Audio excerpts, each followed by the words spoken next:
Hello बच्चों, कैसे हो आप सब।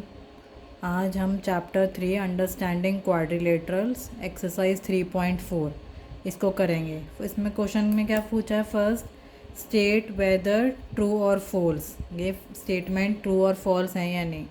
आजकल के न्यू क्राइटेरिया के हिसाब से ऑब्जेक्टिव टाइप क्वेश्चन बहुत आते हैं, तो उस ऑब्जेक्टिव टाइप्स क्वेश्चन में ये क्वेश्चन आ सकते हैं। तो पहला उसने क्या बोला है, ऑल रेक्टेंगल्स आर स्क्वायर। क्या सारे रेक्टेंगल स्क्वायर होते हैं। आपको स्क्वायर और रेक्टेंगल की प्रॉपर्टी पता है। स्क्वायर में सारी साइड्स इक्वल होती हैं, पर रेक्टेंगल में ऑपोजिट साइड इक्वल होती हैं। ठीक है, तो ऑल रेक्टेंगल स्क्वायर्स नहीं हो सकते। तो यहाँ पे आंसर क्या आएगा, फॉल्स। यहाँ आंसर क्या आएगा, false. Next, all rhombuses are parallelogram. क्योंकि रोम्बस में भी सारी साइड्स इक्वल होती हैं और पैरेललोग्राम में ऑपोजिट साइड्स इक्वल होती हैं, और रोम्बस और पैरेललोग्राम दोनों के डायगोनल बाइसेक्ट करते हैं। तो रोम्बसेस पैरेललोग्राम हो सकते हैं, तो ये क्या होगा, ट्रू।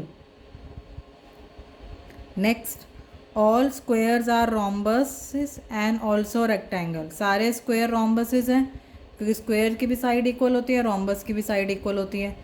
और स्क्वायर की सब साइड्स इक्वल हैं और एंगल भी 90 डिग्री है, रेक्टेंगल के भी एंगल 90 डिग्री होते हैं। तो all squares are rhombuses and rectangles, तो ये भी क्या होगा, ट्रू।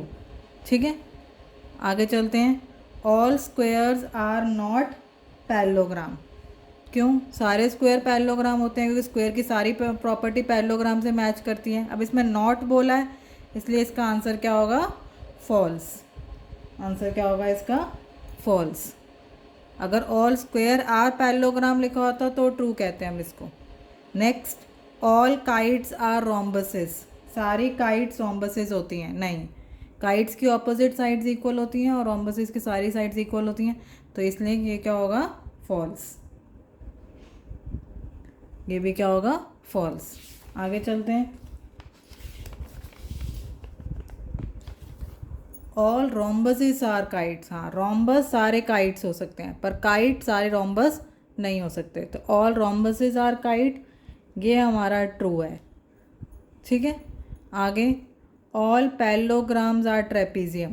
क्योंकि पैरेललोग्राम की ऑपोजिट साइड इक्वल होती हैं और पैरेलल होती हैं, और ट्रेपीजियम की भी एक ऑपोजिट साइड इक्वल और मतलब पैरेलल होती है, तो ये भी क्या होगा, true. All squares are trapezium, क्योंकि ऑपोजिट साइड पैरेलल होती है, स्क्वायर में भी होता है, तो ये भी क्या होगा, ट्रू। ठीक है, अब इसमें क्वेश्चन है, explain how a square is a quadrilateral. क्या एक स्क्वायर क्वाड्रिलेटरल है। यस, क्यों, because square has 4 sides. Quadrilateral की 4 साइड्स होती हैं, स्क्वायर की 4 साइड है, तो स्क्वायर भी क्या है, क्वाड्रिलेटरल है। Next, a square is a parallelogram. Yes, because its opposite sides are equal. It opposites sides are equal. उसके ऑपोजिट साइड या सारी साइड्स इक्वल होती हैं, तो वो पैरेललोग्राम हो सकता है। ठीक है, next, a square is a rhombus. Why, because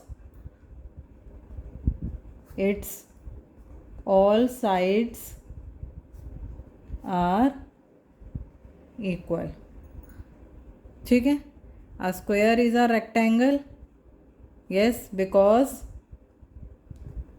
its all angles are 90 degree, इसलिए स्क्वायर रेक्टेंगल है।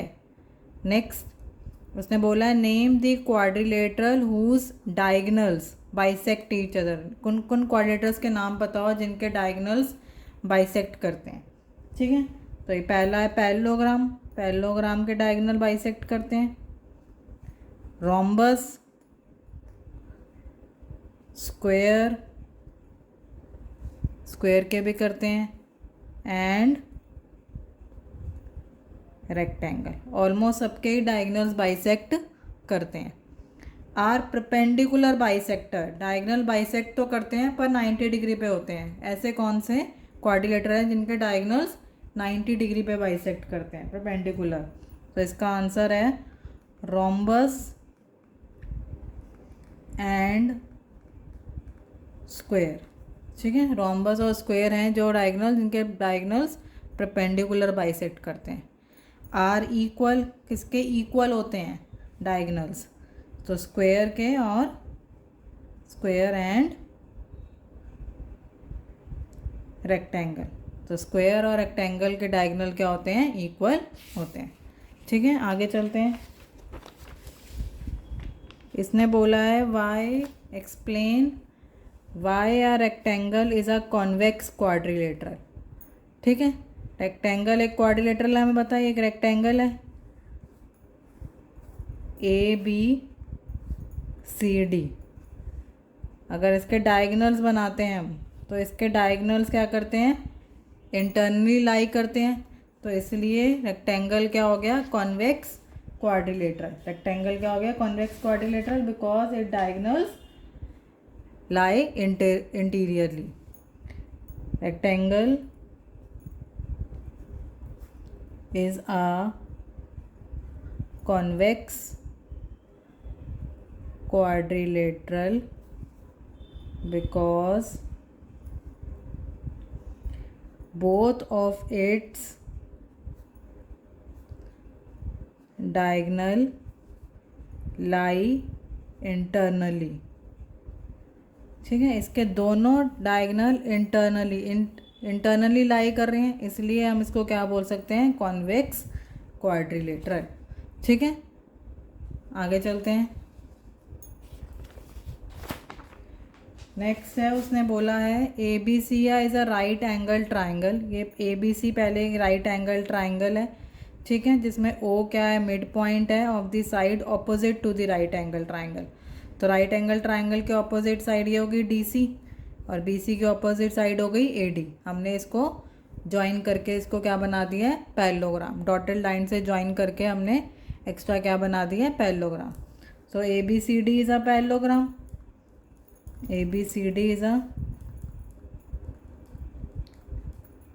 Parallelogram in which A B is equal to C D, और A B is parallel to C D, और B C is equal to A D, और B C is parallel to A D. ये parallelogram की property होती है। अब because it is a parallelogram, तो the mid point of A C is O. So A B C D is a parallelogram. Parallelogram, so diagonal AC midpoint is O। तो diagonal AC का mid point क्या हो गया? O। और diagonal क्या करता है? बाइसेक्ट करता है। तो OA is equal to OC। तो उसने क्वेश्चन में ये बोला है कि O इक्वी डिस्टेंस क्यों है A B और C से। और अगर हम BD को भी सेम डायगनल लेते हैं, ठीक है, तो BD भी डायगनल है पैरेललोग्राम का। तो similarly OB is equal to OD। तो हम इसको ऐसे भी ले सकते हैं, BD diagonal has also mid point O। तो BD डायगनल का भी मिड पॉइंट क्या हो जाएगा? O। तो OB is equal to OD। तो इसलिए O इन सबसे क्या है? इक्वी डिस्टेंस है, मतलब OC OA OB OD। यही बोला उसने इसका आंसर देने को, एक्सप्लेन वाई। ठीक है, तो हमने इस तरह से इसको एक्सप्लेन करके बताया है। ठीक है, आई होप आपको समझ में आया होगा। Thank you so much for watching.